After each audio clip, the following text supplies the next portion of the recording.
Hey guys, welcome to my channel. My name is Dr. Tom LaHue. We're going to be looking at the CliftonStrengthsFinder Deliberative. So we're going to take time to get deliberate about our training and our learning and our growing as leaders and as team members. In the description below is a link to my website, tomlahue.com. I do Enneagram coaching, relationship coaching.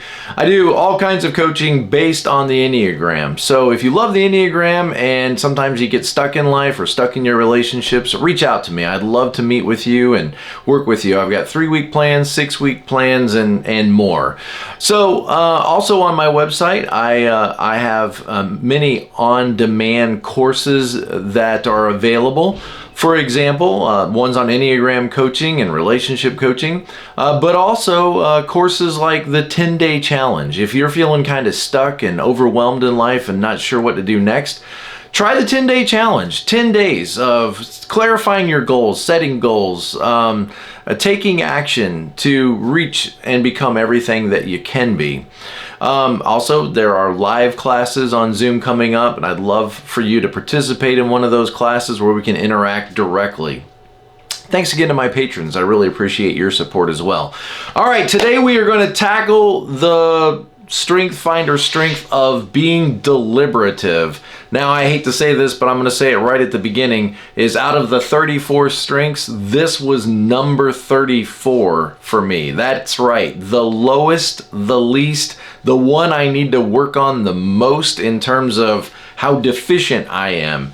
I really needed to read this and challenge myself to become a little more deliberative. Now, you might be asking, what is deliberative? I know when I read it, I wasn't exactly sure what it meant, but now I see, yeah, I need this, or at least I need this person in my life who is more deliberative. When you think about a jury trying to make a decision, so they've heard all the evidence, they've heard the reasons, by both the prosecutor and the defense, they've heard all the arguments, and then what do? They go into their chambers and they deliberate. They talk about it, they think it through, they analyze it, they project, they ask questions, and then after that time of deliberation, then they make a decision. And once they make a decision, hopefully they're more confident in that decision because they took the time to deliberate. Now, that's what deliberative is, taking the time to really think through, problem solve, analyze, troubleshoot, whatever you want to call it. It's taking the time necessary to do your due diligence to make sure that you've thought through all of the scenarios, what could go wrong, to make sure that you are on a safe and strong trajectory forward. Like I said, this is my lowest one. I'm a 7, wing 6, but that desire to just get it done and get started and I'll figure it out as I go, that's very strong in me as a 7, and maybe in you as well. So let's look at the StrengthsFinder's card. This is a little card that is in the pack of all the StrengthsFinders, and let's look at this word deliberative. And let me get my glasses on here. It says deliberative. People exceptionally talented in the deliberative theme are best described by the serious care they take in making decisions and choices. They anticipate the obstacles. So these are people that take time to think through the decisions before they make those decisions. Now, I can imagine that sometimes these people could maybe be looked at negatively, like as they're being too cautious, or a devil's advocate, or they're too hesitant. They need to have more confidence. But that's probably said by people that are higher in some of those other gifts, like activator, right, or positivity. And so here's the statements for the deliberative strength. I am a vigilant observer of potential risk. Wow, what does that sound like on the Enneagram? Sounds like type 6, doesn't it? And my guess is as we read through this, there's probably a couple of Enneagram types that are going to come to the top as people that would have a good chance of being high in the deliberative strength. And I would say that's going to be type 6s, it's probably going to be type 5s, maybe sometimes type 1s, and even type 9s who want to think it through and make sure that everybody is considered and everybody's feelings are considered, and that before we make this major change and shift and disrupt everyone's comfort, that we've really thought through the ramifications of these decisions. But I would say 6 and 5 are probably going to be the highest, and just my guess, okay? So I will anticipate things that could go wrong. And what a tremendous help that is when we're trying to, let's say we're trying to plan a carnival.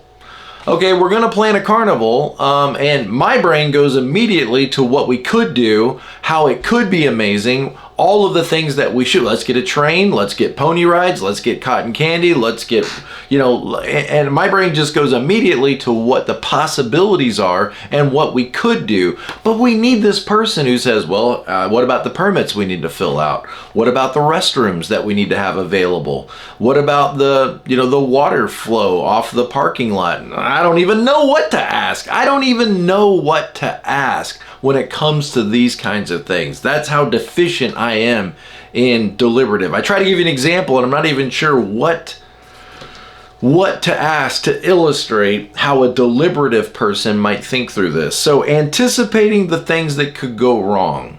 What if it rains? What if it's too hot? Do we need fans with misters? Do we need, okay.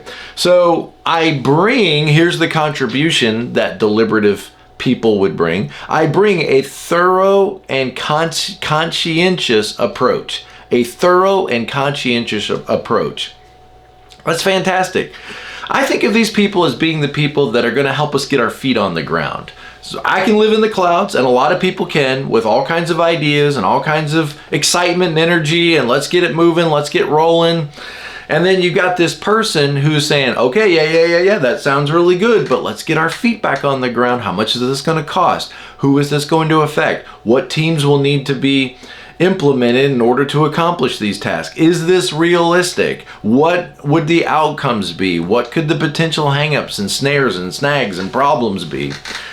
Man, I need this person on my team. I've always needed this person on my team. I need to work on this strength myself. I really need to work on this myself, and maybe you do as well. And if you have this strength, I hope that you will hear this as a positive thing. Like, you'll be encouraged, like, hey, I'm not just scared and overly cautious and hypersensitive, and I'm actually bringing something wonderful to the table, because you are. You may be criticized by people like me or people high as activators and that kind of stuff, but I want you to see that this is a super power to slow everybody down. And I realize that when you're the brake, accelerators are probably going to get mad at you. But when you slow the team down and you say, whoa, how much is this going to cost? What forms would we have to fill out? Who's actually going to lead this? Where are we going to get the volunteers? Oh, my heart just like sinks when I think about this kind of stuff. But if this is what energizes you, I mean, this is a very important person to have on the team. Deliberative. And now I've got a great word for it. Deliberative. I need time to listen and think before being expected to speak. I should probably take more time. I should probably take more time and think a little more through things before I speak. But okay, I need time to think through things. I take a thorough and conscientious approach. I love restraint and caution in the face of risk. I love restraint and caution in the face of risk. So not a risk taker, but somebody that can accurately estimate the cost before we take the risk so that we know what we're getting into. And I imagine if you're a deliberative person, you're probably hearing this thinking, why doesn't everybody think like this? Why would anybody leap before they look? Why would they leap before they look?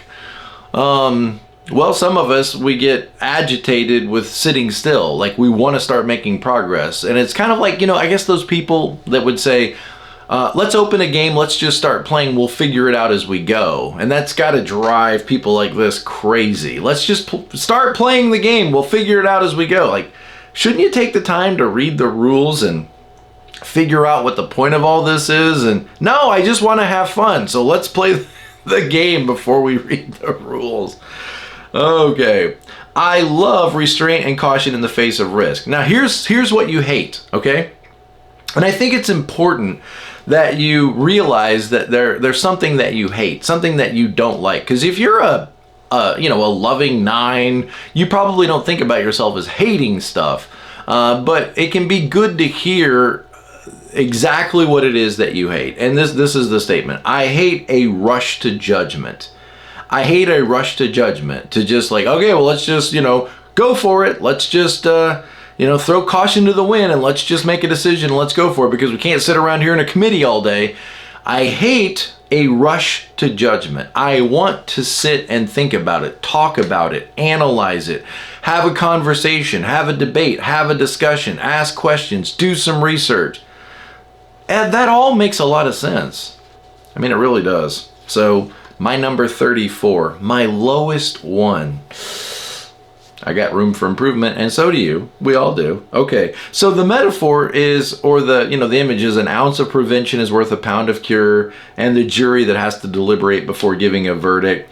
And the barrier is, or the way you might be perceived by others that could create problems for you going forward in your line of work or on your team, is that you are a hesitant person. And it's the early bird that gets the worm, and you're being hesitant. You're stalling everybody out. Oh, come on, Lorraine. Nobody wants to sit and analyze this and ask questions. We've heard enough. Let's make a decision. Let's move forward. Make a decision. Move forward. You hate that, don't you? All right. So I've got this book here. I've got a couple of books on strength finders, and this one is called StrengthsFinder 2.0. Tom Rath, and he has a little chapter on being deliberative, and he says, you are careful and you are vigilant. You are a private person. You know the world is an unpredictable place. What does that sound like? Type 6s, right? It does to me. And you want to plan so that things don't go wrong. And where other people see, the world is a circus, or the world is a playground, or the world is a opportunity, the world is a popularity contest. He says, you guys would probably see the world more like a minefield, and we need to be cautious, and we need to be strategic, and we need to be thoughtful, and we need to, throw some rocks out there in front of us to see if the ground is going to be solid. If we see an explosion, then we know, don't go that way. And so life is a minefield, and you need to do your due diligence before you just strike out on a path. Okay. You identify the dangers, you weigh the relative impact, and then place your feet deliberately, and you walk with care. That's a great explanation, I think, of being deliberative. The fewer the variables, the fewer the risk. How is this going to work? Double check. He says, you might find a good job in legal work, or providing counsel, or maybe even like coaching, making sure that organizations are in compliance with regulations, making sure that we have our logistics figured out before we just roll out the new plan. And this is going to be work that some people are going to be frustrated with you because of this, because you might represent to them bureaucracy or red tape, and they just want action. We want results. We want to make decisions. We want to implement and dream, and you are probably going to get your fair share of criticism. And my guess is probably over your lifetime, you've just learned to expect that. You've just learned to absorb that and to try not to let it defeat you, because there's going to be people that are going to be just irritated with you because you're putting the brakes on maybe multi-million-dollar projects, and you're just, wait a minute, now we haven't thought this through. Wait a minute, now let's take this back into meeting. Wait a minute, now we gotta, what about this? What about this? And I can just imagine that you probably sometimes got to take it on the chin. I'm just imagining, okay? Partner with somebody who is strong. Okay, this is really helpful. I think this is really interesting. In terms of the Clifton Strength Finders, basically he's saying partner with a dominant, strong person. Not that you're not dominant and strong, but dominant. Partner with somebody, and these are the actual words he uses. Partner with somebody who is strong in the strength of command, self-assurance, or activator. And basically, what are we talking here? We're talking about like an 8, maybe a 3, maybe a 1. You partner with somebody who is a fast mover, a dominant, presence, a powerful force for change and activator, command. Okay. And saddle up next to that person and maybe slow them down. And both of you guys would benefit because you've got this dominant, commanding person that isn't afraid to take risks and give commands to people. They need to be slowed down. They're an accelerator and they need a brake. And you might need an accelerator so that you don't just deliberate all the time and you actually make progress. You don't want to just be stuck in hesitant deliberation and never make decisions and never implement those decisions. And so you can see we're a partnership here. If we could leverage these as strengths and work together, you could be a dynamic duo. Either one of you on your own could really create maybe some challenges for the whole organization. So look for people that are dominant and commanding and activating and risk takers, and maybe try to partner up with them and not drive each other crazy, but work together. Learn to work together. So consideration periods, ask this person to join your teams. Okay, all right. So I think we've got the basic idea of what a deliberative person is, and all of us, especially myself, and I'm telling you, myself, okay? Why am I going through this information? Because I want to grow, and I know that you do as well. And now I see this is one area that I need to maybe take some steps to growth. And I wrote down some things of how to grow in this. And of course, practicing mindfulness and reflections, pausing, slowing down, and maybe writing down like, okay, here's what I'm thinking about doing, and then trying to think up what are the potential challenges to this plan. I think a big thing is like going and asking people, like going and finding some people and saying, hey, I'm thinking about doing this, or I'm thinking about implementing this. And I have those people in my life.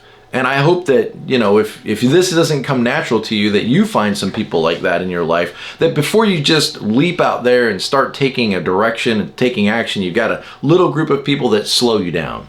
And again, it's frustrating. Sometimes it's maddening when people slow me down, but it helps me get my feet on the ground and really think through a process and what it's going to actually cost and what it's actually going to take to get it implemented in real life. Because sometimes it's implemented in my imagination life, but getting it implemented in real life, sometimes I need a group of people to talk to with that. Okay, so I think maybe writing it down, practicing mindfulness and being willing to pause, getting a group, surrounding yourself with a team of people who will listen to your big ideas and then help you work through the details. Taking time to research and gather information. Setting a time limit and saying, okay, I'm going to make a decision in 2 weeks. And so I've got 2 weeks now to do all of this. I'm not feeling the pressure of we got to do this today, we got to do this tomorrow, but I'm going to set a time limit and give myself a couple of weeks to think about this, if possible, if you are able to have, that amount of time in making that decision. Okay, well, we're beating a dead horse here. Thank you guys. I'll see you next time.